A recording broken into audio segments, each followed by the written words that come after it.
Hello and welcome to Record Sports Hotline Live. My name is Daniel Caw and I'm delighted, as always, to be joined by the one and only Record Sports Keith Jackson. Keith, how's it going? Hello, Daniel. It's lovely to see you. Plenty to talk about. The Premiership is back. It's good, isn't it? We're back. It's back. It's up and running. Real football. Watched the Dundee derby today. It was like a box of fireworks for 90 minutes. It was just... So, yeah, it is. It's good to have it back. Well, we will talk about the Dundee derby and obviously St Mirren's clash with Hibs a little bit later on. But the only place for us to start, Celtic Park, flag day for Celtic, 4-0 victory, 4 different scorers. You could scarcely wish for anything better if you're Brendan Rodgers. Listen, he did say, I was over at Lennoxtown the other day, and he used the phrase, and I think it was picked up on quite a few places, that, you know, it's his best ever, one of his best ever pre-seasons. Now, I don't know how you go about judging these things, but I think he's talking about in terms of where he feels his squad is at, the levels of fitness, the hunger, the desire, everything seems to be just dropping into place. I think that I'm not sure I've seen a massive change to the style of play, but there's I think a kind of upgrade in terms of intensity. I mean, I was watching the game today. They were swarming all over the top of Kilmarnock at times, Yeah. and it just made it impossible. Kilmarnock couldn't breathe. They're trying to, play out for the back. There's, if it's not James Forrest on top with him, Callum McGregor's rushing forward from midfield. O'Reilly's everywhere. Hatate, the movement and the energy that these guys are putting in is outstanding. And I'm guessing that's what pleased Brendan Rodgers so much over the summer, because the way they've opened up today spells trouble for everybody, doesn't it? I mean, if that's the Celtic that we're going to see this season, I've already made a prediction that it wouldn't surprise me if they bust through the 100 points barrier in the league campaign. And that today merely sort of confirmed what I thought Celtic were going to look like this season. Mm-hmm. Well, look, it won't surprise you that you're not the only one that's made a prediction, Keith, because we've had plenty of people getting in touch. And I should say thank you for your comments. And if you want to get involved in the discussion, do so in the comment section below. This one here, Nick O'Donnell, Celtic underperformed last season by only winning the domestic double, another treble and a Champions League quarter-final with me. Just the double, eh? Daniel Stewart, the champions will win the title again by at least 15 plus points. I told everyone 7 weeks before last season finished, I think the treble is definitely on this season. Katie Kelly, mimicking that, Celtic will be champions again by at least 15 points. And Peter Sweeney, this Celtic side under Rodgers is about to do special things this season. And as you say, Keith, I mean, they've swapped the goalie, Schmeichel for Hart. Arguably an upgrade, and aside from that, is the team that won the double last year. Yeah, and the window's still got 4 weeks to go. Crucially, I refuse to believe that Celtic won't grant the manager's wish to increase the quality between now and the end of the transfer window. They have to. They simply have to. They have to, because they have to match the manager's ambition, but they also have to give the fans something. The fans are well aware of Celtic's financial position, and it couldn't be any more healthy. So it would defy logic if Celtic don't. I'm not saying move heaven and earth. They're not going to have to. They're not going to empty the bank account to do it, because we've discussed previously, no matter how much they spend, they're not going to win the Champions League. But I think they've got a manager there that wants to be competitive in it. And I think there's a real onus on Celtic to produce a couple of rabbits between now and the end of the month. I fully expect that they'll do that. They simply have to. Yeah, I mean, there was the moment towards the end of the game where Kyogo clattered into Robbie McCrory. Celtic were looking for a penalty. I think Robbie McCrory might have clattered into Kyogo. Sorry, that's the better way to put it. I will have comments streaming in. You're right, McCrory clattered into Kyogo. Hitman. But if Kyogo gets injured, I mean, who replaces him? There's a massive problem. Yeah, and we have to wait and see what happens with Matt O'Reilly. I mean, it certainly doesn't look as if his head's been turned in terms of his performance levels. I know that was the first one today, but I think he looked terrific in the pre-season games as well. He looked bright as a button again today. Unlucky not to get himself a goal. But what happens with Matt O'Reilly? Mm-hmm. Because it does feel, and again, was down at Lennoxtown, and Brendan Rodgers was asked a couple of occasions about what's going to happen with Matt O'Reilly, and he's far from confirming that anything about him. He's certainly not saying that Matt O'Reilly's staying and that's it. What he is saying is that Celtic simply won't accept the sort of fees that have been talked about. Mm-hmm. But what happens if somebody triggers that point and does match Celtic's kind of valuation, albeit they'll need to go in excess of 20 million to do that. But every time you watch Matt O'Reilly, you think, well, he just looks like a player who would cost more than £20 million because he is. That's the talent level you're dealing with here. I think somebody will trigger that point between now and the end of August, and then what does Celtic do about that? What does because no matter how good the scouting system is, no matter how many irons Brendan Rodgers might have in the fire, he's not going to be able to replace Matt O'Reilly like for like with the same level of quality. So that becomes an interesting one to feed in. But if he can bring in 3 or 4 others that are of a really high level, then I think that would alleviate the pressure on, you must find a replacement for Matt O'Reilly. Just improving the quality across the board will help to absorb the loss of Matt O'Reilly if that's what's going to happen. Well, with Matt O'Reilly starting the first game of the season today, and not only starting, dancing about the pitch, looking perfectly content. We've had a couple of comments sent in. Kevin Brannan, I fully expect Matt to leave during this window, but it won't affect the outcome of the league title. And Nick O'Donnell, touching on what you mentioned there, Keith, it's quite simple. That you need €40 million or you're not getting Matty Boy. I mean, you touched on, Keith, there will come a point where Celtic, it makes sense for them to sell. I mean, what is that point? I mean, you mentioned over £20 million. You look around Europe at some of the obscene transfer fees that are getting floated about every summer. I bet me think Celtic should really play hardball and go, look, 30 million is the starting point here. Yeah, that's an interesting take. And Brendan Rodgers kind of was hinting at that as well the other day, because he was saying, look, it seems to be because they're playing in Scotland that, the offers for these guys are made lowball, because for no other reason than Celtic are a Scottish Premiership outfit. And he said this is a point for the greater games in this country, and I think he's absolutely right. It is about time that we started to get proper money in, because we're clearly selling proper players. You just look at what Lewis Ferguson's doing in Serie A right now, is to see that Scottish football's in a good place.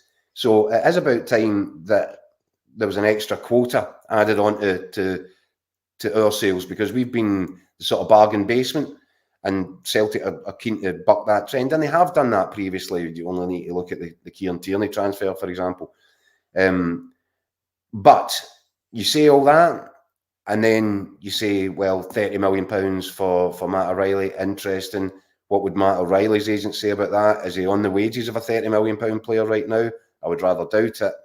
So there is a balance that you have to meet.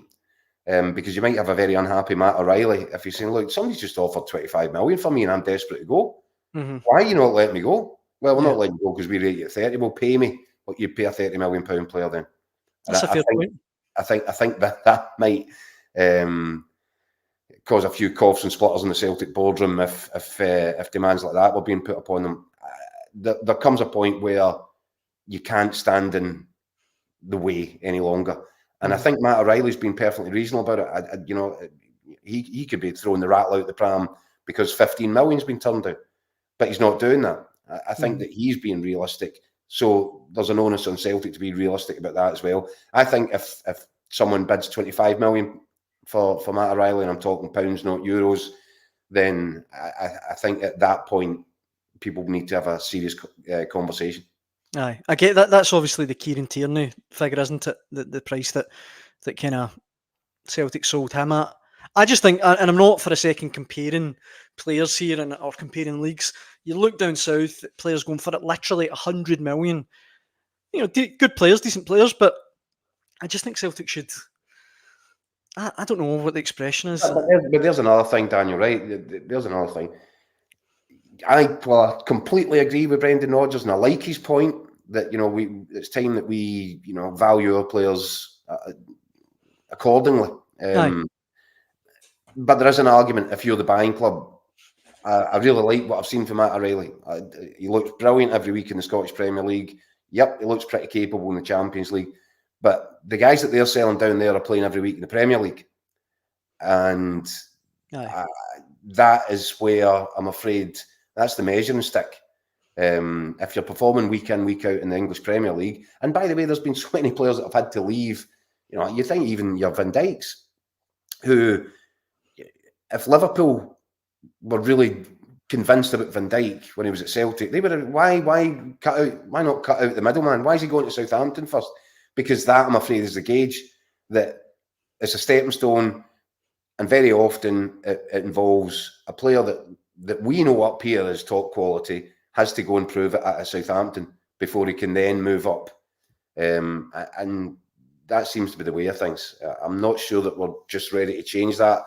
Kieran Tierney, again, was a good example of a real top-end club in England saying, no, he is good enough.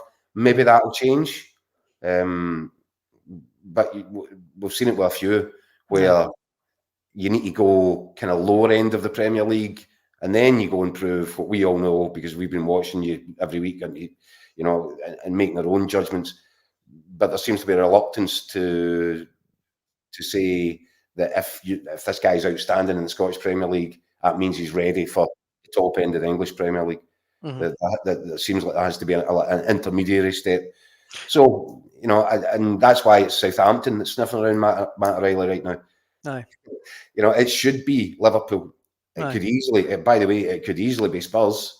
But if one of these guys comes in with a sort of financial muscle involved in the London clubs, at Liverpool and Manchester, if the real heavy hitters were to make a move, then you'll achieve the 25 million pretty easy. And if you've got a couple of heavy hitters that both fancy them and might be bidding against each other, then God knows what you end up achieving in the transfer market. And that's, I'm sure, the situation. I'm sure it's a pretty fluid one right now. As Brendan Rodgers said as well, there's a lot of these Premier League clubs just now that are still out the country on pre-season tours.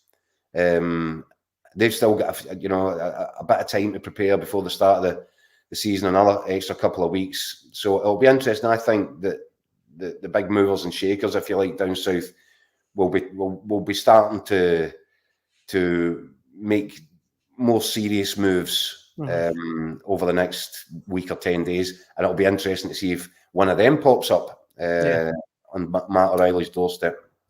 Should say that we've had a plethora of comments coming in from people watching live. Thank you very much. Continue to send them in. I'll throw a couple of them at you, Keith. Liam Harvey here on Facebook saying, what about Championship players that go for 40 or 50 million though? Surely a Celtic player should be valued the same. I don't know. I can't really think of many Championship players that went for 40 million. 40, 50 million. But they do go for upwards of 20, to be fair. Yeah. They do. I mean, I don't know what to say. I genuinely think that Celtic will sell Matt O'Reilly for somewhere in the region of 25 million if that price is triggered. I get it, and it annoys the life out of me as well, because you look at some of the guys that are performing in this league and you think, no, he's easily better than some of the quality that or players with perhaps distinct lack of quality that you see knocking about down south for astronomical wages, astronomical fees. I get it, it's frustrating. But it is the way of the world just now. And it will stay that way. Brendan Rodgers' best efforts might help shift the dial a little bit, and here's hoping that it does. But I still come back to the fact, if Celtic get an offer in the ballpark, area of £25 million, it's going to be really difficult not to have a full and frank conversation about Matt O'Reilly. See, just before we move on from Celtic, George Robertson is asking Keith, did you think it was a penalty on Kyogo? And just to prove that George knows what he's talking about, Daniel, you're spot on, mate. Thank you, George. Man of good taste. Did you think that was a penalty? Spot on about what? I think he sent that in when I was saying Celtic should play hardball. All right. Ask for big money. I think it was a penalty. Yeah, I probably do. But it's one of these that the goalkeepers are a protected species, and we all know that. It's a hard one to understand when you're looking at slow motion replays, and you know that VAR's sitting looking at the same slow motion replays, how they don't reach the conclusion that if that happens in any other part of the pitch, it's a free kick, it's a foul. I don't know with goalkeepers; they've sort of got their own rules that apply to them for some weird reason. Maybe they're making the judgment is that is McCrory trying to go for the man? I don't think he is. He's trying to get to the ball. It's a little bit clumsy, but does that mean a different set of rules for goalkeepers? It kind of always has. There always has been a different set of rules. I think it's a penalty kick, yeah. Me too. But I have seen this, and we've all seen examples of this, that goalkeepers seem to get away with stuff. And by the way, if you breathe on a goalkeeper, you can bet that he's going to get the free kick. So that's just always been the way of it. Doesn't make it right, though. Elsewhere today, you mentioned the Dundee derby, an absolute cracker of a game, 2-2. You feel like it's a really big season for Jim Goodwin at Dundee United? Yeah, and I have to tell you, I was more than impressed with what I saw today. New look side, a lot of new signings in it, and it wasn't perfect. They've dropped a couple of points on opening day, but they look good and they look ready for the Premier League, and I'm glad to see it because we need our big clubs punching their weight. Yeah. And for too long now, Dundee United have been all over the shop. And we have had seasons where there's been no Rangers, there's been no Hearts, there's been no Hibs. Dundee United have made a bad habit of yo-yoing a little bit. So yeah, we need. I think we're at our healthiest when all our big clubs are really firing, and that from what I saw today, early days obviously, but I was really quite impressed with Dundee United. I think they could have a good season. KD will point out on YouTube that Dundee, of course, very good team, top 6 last season. I think Simon Murray will bang in goals for them this season. Yeah, I know he's your favourite, isn't he?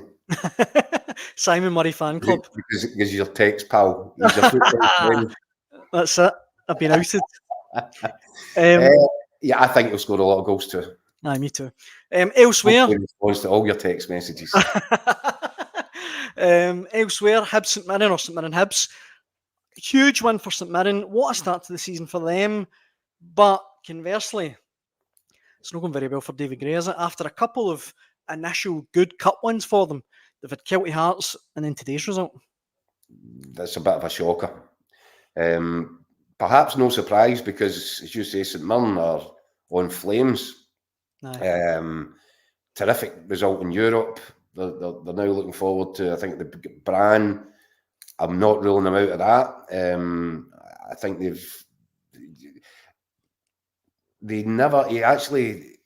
I was going to say he never ceases to surprise you, but it shouldn't come as a surprise now, Stephen Robertson, and what he's doing with that team.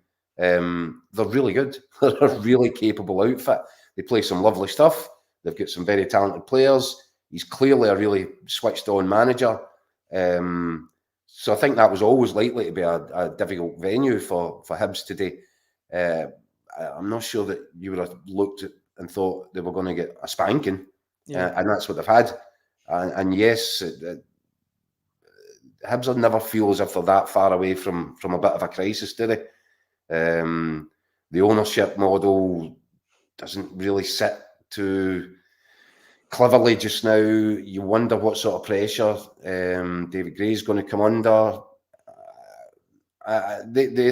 You know what? You start every season kind of wondering where's the next crisis going to come. That's a good point. Right now, it feels as if Hibs could be one of the front runners for that particular gold medal. Aye. We Along have with to. Well, we have to talk about Rangers, Keith.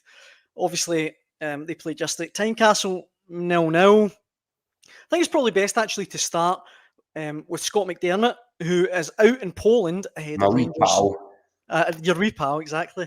He's out in Poland at the moment ahead of Rangers Champions League clash with Dynamo Kiev on Tuesday, and we caught up with him a little earlier on. And we're joined in the hotline live now by the one and only Scott McDermott. Scott, how are you? I'm good, Daniel. Yourself? I'm all good, thanks. You're all the way over in Poland. How's the weather? It's scorching actually. I've got 24 degrees. I've not properly sampled it yet, right enough. I had a kind of arduous journey this morning. Jack will know we're kind of used to arduous journeys now after we're I can't believe you've done without me, mate. You've gone without me. It doesn't feel the same. No, it feels all wrong, Scott. I'm missing my right arm. You're not even sitting there with a bottle of beer. I know. I know. I'm not that long in the hotel. I wasn't as bad as Germany. Couple of flights, and then an hour and a half to get to the lovely Lublin, but we're here, ready to go. Whereabouts is that in Poland? It's about an hour and a half Warsaw. Right. So, as I say, I've not really seen the place yet. I'm going to head out shortly. But we got a taxi for Warsaw Airport straight out to Lublin. But no, no complaints so far. Looks nice. You're obviously nice. It does look lovely, eh? You're obviously you're obviously over there, Scott, because Rangers crucial Champions League qualifier against Dynamo Kiev in Poland Tuesday night. Here in the Hotline Live, we've had a very strong reaction to Rangers' season opener. But before we get into that, how did you see the game at Tynecastle? What was your thoughts on it? I think it depends what perspective you take, Daniel. If you take the perspective of this is a Rangers team in the midst of a massive rebuild, still several new signings to come in. You're talking about a squad that at the moment, as far as I can see, has three central midfield players to its name. Connor Barron, Modi Omande and Kieran Dowell. Now, there's no way Philippe Clement would have wanted to get into a new campaign with those kind of resources. If you take that kind of perspective, maybe getting out of Tynecastle was a decent result. I thought the performance was okay. First half was really disappointing. The managers touched on that after the game. But then the other perspective is, and I'm sure a lot of Rangers fans will feel this way, they're not really caring about everything that's happened over the summer. It's about the here and now. They're trying to chase Celtic, trying to get a title back, and already they're going to be trailing in the league after day one, as they were last season after a defeat at Kilmarnock on the opening day. And as we've touched on, the performance at Tynecastle wasn't great. No, they could have easily lost the game. Of course, they could have won it, but they could have lost it as well because Hearts played well. So I think it depends how you look at it. Ultimately, I think most punters will be disappointed in the start and how this squad is getting into a massive Champions League qualifier, as you said. I've got to say, Scott, I mean, is the main concern surely not that he's starting games with Scott Wright, Cyril Dessers, Matondo's one of his first subs on. I mean, these guys we already know aren't the required level just for the domestic competitions, never mind trying to get yourself into a Champions League. Yeah, and guys, with due respect, guys like Ben Davies as well at the back, who has to be taken off at the weekend because he can't deal with Kenneth Vargas up front. You're right. I mean, when you saw the lineup on Saturday, Connor Barron, the only new signing in the team, guys that, as you said, you thought would have been away this summer. It is incredible, really, to think.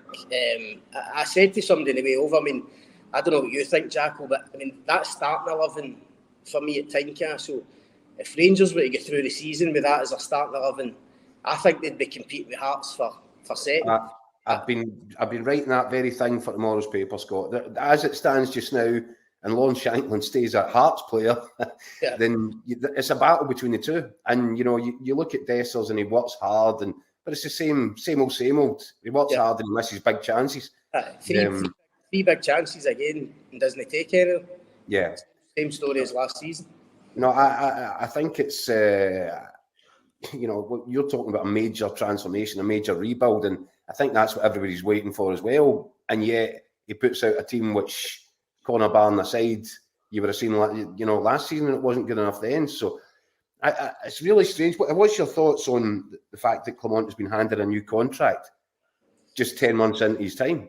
I was surprised, I must admit, when I seen the news. Then the more I thought about it, I thought, there's obviously a few different elements to it. One is they're talking about this long-term project now. We've all seen the John Bennett interview, and you could tell for that the board clearly see Clement as the guy for many years to come, irrespective almost of what happens this season.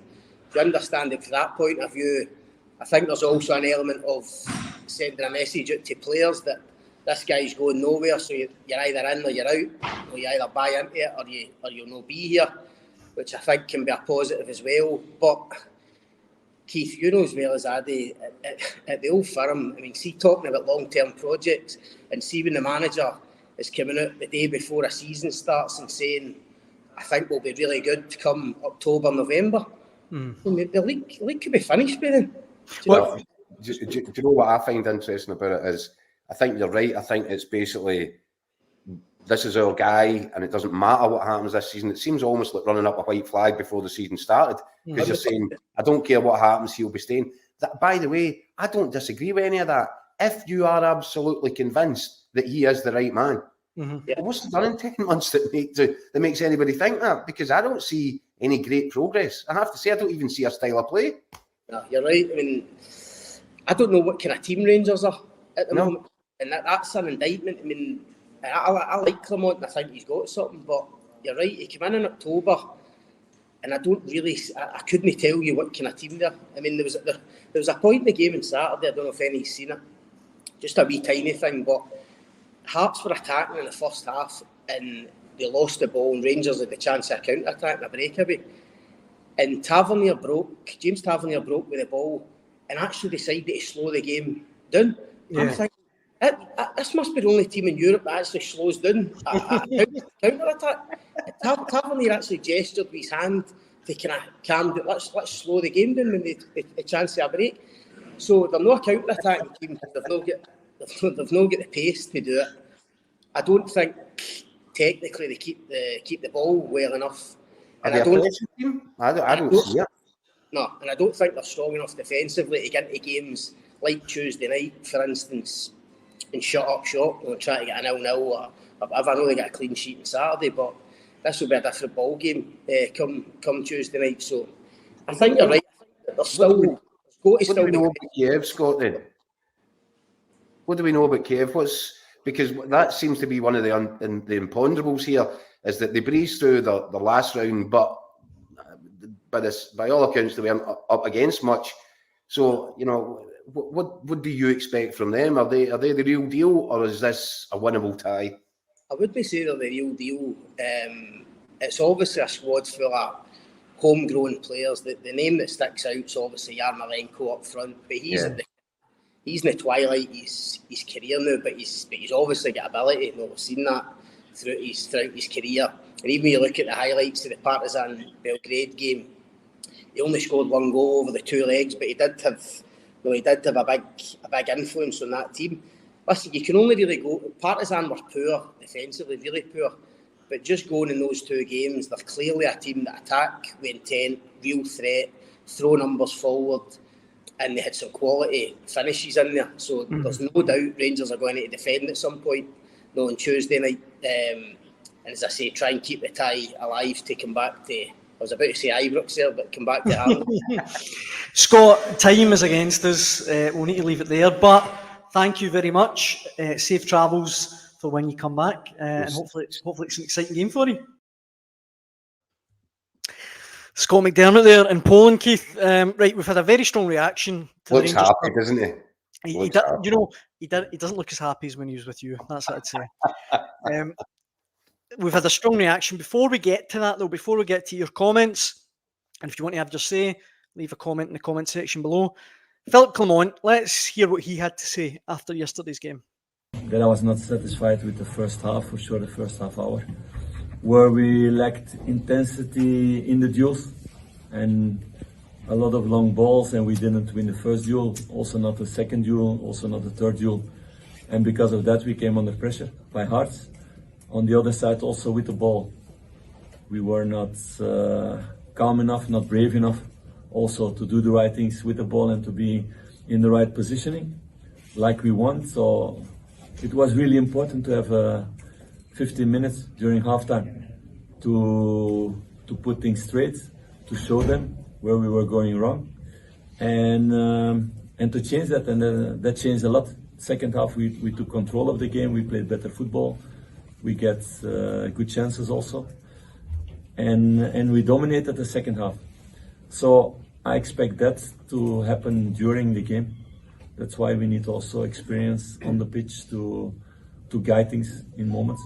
So those are things to work on for the future. So I always want more. I want better. I want to improve things. So I would have loved to win today. We were really close, but we could have lost this game also. So I don't think we could have done much more work the last couple of weeks in training to be much better than we were today. But we still have a way to go, and we're going to improve the next couple of weeks and the next couple of months in that way that we become stronger and stronger. Keith, one comment that Clement also said, I think it was to the radio that wasn't in that clip there, he said about John Lundstrom, you miss a really important part without Lundstrom there to lead the team out of the midfield. With a strong reaction to that, but what a strange comment. Yeah, I mean, that feels like a bit of a deflection, doesn't it, really? You've been planning for life without John Lundstrom for some period of time now. We all knew that John Lundstrom would be leaving the club. No one would have known that earlier than Philippe Clement. So he's had plenty of time to prepare for it. Yeah, and, you know, John Lundstrom was one of the guys that was coming in for quite hefty criticism throughout the latter stages of last season. Well, some of the comments, Keith, that came in. Tell you why I find it strange. Because one of the few aspects of that Rangers performance that I thought were encouraging even was the use of the ball in midfield.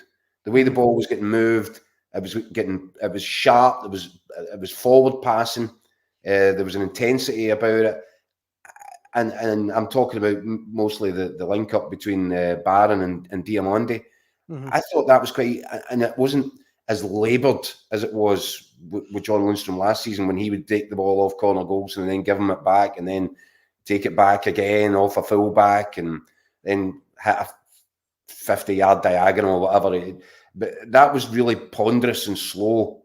Mm-hmm. And I felt Rangers, one aspect of their game that, as I said, I felt looked as if it had improved a little bit, was through the midfield, through the middle of the park, faster intensity to their passing, and it was all trying to get forward. There wasn't much for Rangers to feel great about from that performance, but that was actually one aspect that I did think was better, and that was probably because Lundstrom wasn't there. Right. So I'm struggling to get Clement on that one. Robert Henderson is written in saying, missing a player to let go, what a compliment to the lad in his place, which I think is a bit of that. Yeah. If you're Conor Barron, you're sitting thinking, oh, cheers for that. Although Conor Barron was one, you know, he's the only guy that he's deemed good enough upon the new arrivals to start at Tynecastle, and I thought he did really, really quite well. Yeah, me too. Probably as good as Conor Barron could possibly hope to be at this stage of his Rangers career. Yeah. So if I was Conor Barron, I'd be like, okay, so I'm taking this guy's place, and I'm the reason that we didn't do well today. Yeah, it's strange. It was a strange comment. Yeah. We've also actually, believe it or not, had people writing and defending Philippe Clement's comments, though, Keith. Peter Kelman here, he's simply stating he needs a number 6 ASAP, and I'm sure we actually agree. And Scott Logan, some people need to calm down. He's only making a point on how Barron and Diamande are young players, and a player like Lundstrom brings experience and leadership. But just finally, Rangers easy, okay, watching live on YouTube. Clement's comments about Lundstrom are really worrying. He sold the jerseys at Parkhead in May. Hopefully, it means about replacing his experience in midfield, but ridiculous comment when Barron was man in the match. Hard to argue with that one. Yeah, and listen, it's shades of grey here though, because some of these points are absolutely right. They are crying out for, as Scott McDermott was saying there, that they've got zero options in the centre of midfield. Kieran Dowell is the only guy that could come in off the bench there. Now, here's the thing, right? And I know that they were all crying out for a big rebuild, and I think that's probably the right thing to do. But there has to be a logical approach to these things. Mm-hmm. Now, if you can't keep John Lundstrom, I get that. If John Lundstrom thinks that he's going to get, because they made an attempt to get him, didn't they? They were speaking to him. But if he thinks he can get better terms elsewhere, then there's nothing much you can do about that. Right. Ryan Jack, on the other hand. Now, I know that Ryan Jack has a catalogue of injuries behind him, which means that on most occasions he's actually not been available.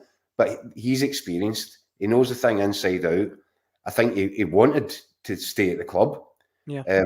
Now, I'm not suggesting for a moment that you give him 12 grand a week to do that. But I bet you Ryan Jack, if somebody had said to him, look, we're going to give you a basic salary of 2 grand a week, but see if you play on a Saturday, we'll give you a 10 grand appearance. Now, if Ryan Jack doesn't play for the rest of the season, it's cost you nothing. No. But if Jack hangs around and does get does play, and by the way, he would have walked into that midfield at the weekend if he was fit enough to do so, of course. Mm-hmm. I think they are missing experience, and that's a strange one. I think that there was a deal to be done with Ryan Jack, whether or not it was a possible coaching pathway or whatever, built into the side of the thing. He's the sort of guy that you should be looking to keep around, especially when you're light on bodies. And as I said, if you get in the guys you want and they're experienced and they hit the ground running and they could slot into that midfield, then what's the biggest downside to that? Ryan Jack gets 2 grand a week for the season, but he's there and he's around it, and I think he's actually got good leadership qualities as well. So things like that are strange. Nothing seems to make a great deal of sense about this Rangers transfer window at the moment. Even down to the fact that new guys have arrived the last few days and they didn't make the starting 11 at Tynecastle, because these are the ones that the money's been spent on. These are supposed to be the experienced ones. But Rangers just look to me exactly as they looked last season. And I don't just mean in terms of personnel. I mean in terms of the way that they played the game. Yeah. And that would give me a concern, because if I'm throwing my lot on Philip Clement being the guy, to the extent that I'm giving him a new contract, I would surely want to see signs of progress. And I'm not seeing them. There is an argument you need to wait until the transfer window's over, until you get into August, and you maybe get a better look at what Clement is trying to put in place. But as Scott McDermott says, this is Glasgow. I'm afraid you just don't get the luxury of time. He's got a Champions League qualifier tomorrow night. If he gets a bad result in that, then the pressure cranks up again. And that's heading towards the end of the month or start of next month, when he's got another Old Firm game against Celtic. And his record isn't particularly encouraging in that fixture. And it's at Celtic Park, and it's against Brendan Rodgers. By the time that game comes around, Philip Clement could be in really serious trouble in terms of his reputation, damage done to his reputation, his standing with the supporters. They will not sit back and just accept that he's got a new contract, so results don't matter. Of course they matter. Yeah, they don't want to write off another season, Rangers. Simple as that. Well, exactly. I mean, I think last season was written off by the end of August. Aye. Here we are in the first weekend of the season, and there are Rangers fans that might be wondering if this is a write-off already. Aye. And that's not an easy sale. Absolutely. Keith, I think that brings us to the end of today's Hotline Live. I should say thank you for all of your comments sent in. And if you want to get involved, you can email us at hotline@dailyrecord.co.uk and have your say on all the big SPFL talking points. Excuse me. Keith, it's been an absolute pleasure. We'll be back tomorrow night. I shall see you tomorrow. Thanks very much for watching. Cheers. Cheers, folks.